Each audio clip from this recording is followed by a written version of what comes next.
माजी खासदार चंद्रकांत खैरे आपल्यासोबत आहेत. आज मकर संक्रांतीचा दिवस आहे आणि आपण बघतो की त्यांच्या हातामध्ये या ठिकाणी तिळगुळ आपल्याला पाहायला मिळत आहेत. ते तिथे सकाळपासून तिळगुळाचं वाटप या ठिकाणी करतायत.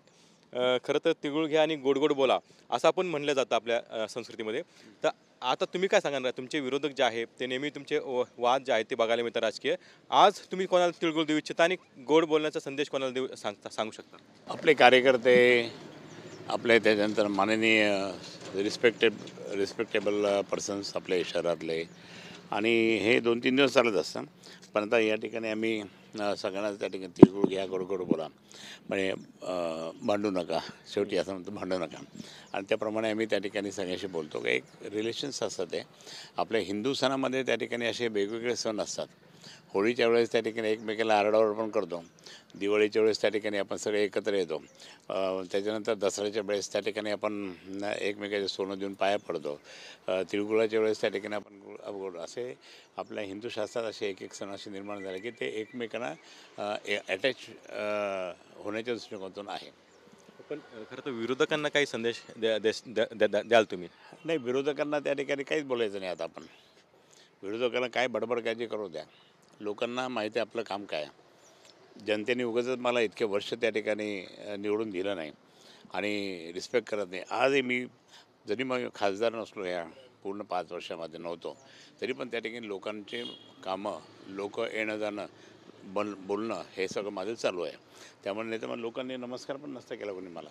कोणी आलं की नमस्कार तर करताच. पण आज हे जे गद्दार लोक आहे, हे गद्दारांना त्या ठिकाणी जनता माफ करणार नाही आहे. आणि तो जनता माफ करत नाही. जनता त्या ठिकाणी त्यांना पूर्ण जनता यांना पूर्णपणे त्या ठिकाणी नेस्तारमूळ करेल. कारण यांनी एक चांगली मोठी मोठी संघटना फोडली. माननीय शिवसेनाप्रमुख बाळासाहेब ठाकरे यांनी मराठी माणसासाठी न्याय हक्क देण्यासाठी संघटना ही उभी केली. आज मुंबई आणि महाराष्ट्रात मराठी माणूस त्या ठिकाणी ताट मानून करतो फिरतो केवळ शिवसेना प्रमुखांच्यामुळे. नंतर हिंदुत्वाची भूमिका घेऊन सर्व देशातल्या हिंदूंना एकत्र केलं. आणि सगळे त्या ठिकाणी सगळे जातपात न मानता सर्व एकत्र काम करायला लागले. हिंदुत्व हेच राष्ट्रीयत्व, परंतु कोणत्या धर्मावर अन्याय करायचं नाही हे त्यांचं शेवटचं म्हणजे असं हे एक ब्रीद होता. म्हणून त्याप्रमाणे आम्ही सगळ्यांशी बोलतो, सगळ्या धर्मांना एकत्र घेऊन चालतो. आणि माननीय उद्धवजी ठाकरे साहेब, आज शिवसेना पक्षप्रमुख उद्धवजी ठाकरे साहेब गेल्यानंतर स्वतः त्यांनी किती मोठं काम केलं. 2 निवडणुका त्यावेळेस हे सगळेच गद्दार त्यांना त्यावेळेस त्यांच्यामुळेच तिकीट मिळालं होतं, निवडून आले आणि आता ते गद्दारी करायला लागले. तर त्यामुळे गद्दारांना कोणी माफ करत नाही, माफ करू शकत नाही. त्यांना त्यांची जागा दाखवणार आहे. आता लोकसभा निवडणुकीच्या पार्श्वभूमीवर काल महायुतीकडून प्रत्येक जिल्ह्यामध्ये सभा घेण्यात आली आणि त्या सभेमध्ये गिरीश महाजन देखील त्यांच्या जिल्ह्यात त्यांनी सभा घेतली. ते म्हणाले की उद्धव ठाकरेंनी एक तरी लोकसभेची जागा निवडून यांना फक्त उद्धव साहेबांच्या अगेन्स्टमध्ये बोलायचं आहे. परंतु त्यांचेच लोक त्यांच्या अगेन्स्टमध्ये बोलायला लागले. सगळीकडे पण यवतमाळला तसं होतं, बाकी पुण्याला तसं होतं, बाकी जळगावला तसं होतं. आपल्या इथेसुद्धा एकमेकाच्या तोंडं त्यांनी काल वाच्यता केलेलीच आहे. म्हणजे त्या ठिकाणी यांच्यामध्ये एकमतच नाही आहे. आणि एकमत नसल्यामुळे त्या ठिकाणी तो उभं राहतो, तो उभं राहतो, तो उभं राहतो, तो उभं राहतो, त्याला कसं साफ करायचं, तो उभं राहिला त्याला कसं करायचं, असं चाललं आहे त्यांचं. त्यामुळे आपण चूप बसायचं, ऐकायचं आपण फक्त, आणि आपण आपलं काम करायचं. कारण आज महाविकास आघाडी माननीय उद्धवजींच्या नेतृत्वाखाली आहे. त्यामुळे त्यांच्या नेतृत्वाखालीच त्या ठिकाणी विजय होणार.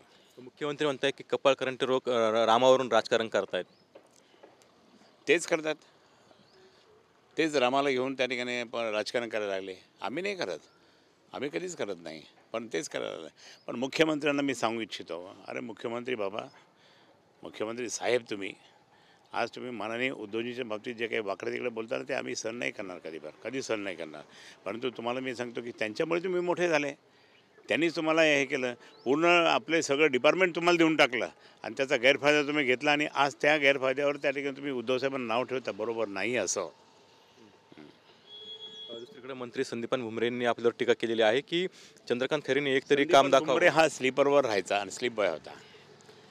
आपण मदत केली, आपण तिकीट मिळवून दिलं, निवडून आणलं, नंतर परत त्या ठिकाणी हे केलं. आज संपूर्णपणे त्या ठिकाणी आज मी या ठिकाणी हे सांगेल तुम्हाला की ज्यावेळेस हा जो रस्ता आहे, तो नॅशनल हायवेचा रस्ता, हा कोणी निर्माण केला? त्यांनी त्याचा हॉटेल आणि त्याच्या ते बाकी पंप कसं जवळ आणला? मला सांगून तर त्यांनी जवळ आणला. हे कोणी केलं? हे मी केलेलं आहे. म्हणजे माझ्या सोलापूर ते धुळे हा रस्ता, धुळे ते सोलापूर हा रस्ता कोणी केला? आम्ही केला. तर तो 51 रुपये काय आहे, 1 पैसा पण तुलाच आम्ही बक्षीस देतो, 1 पैसा तुला बक्षीस देतो.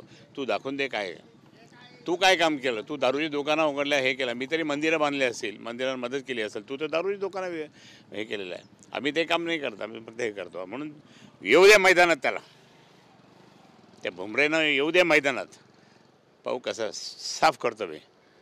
तर नक्कीच भुमरेंना मैदानात येऊ द्या, त्यांना नक्कीच साफ करू असा इशारा जो आहे तो चंद्रकांत खैरे यांनी दिलेला आहे. कुणाल जायकर, TV9 मराठी, संभाजीनगर.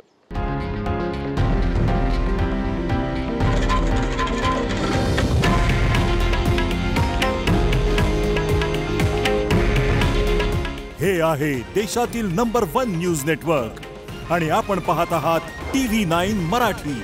काळजी तुमची, हित महाराष्ट्राचं.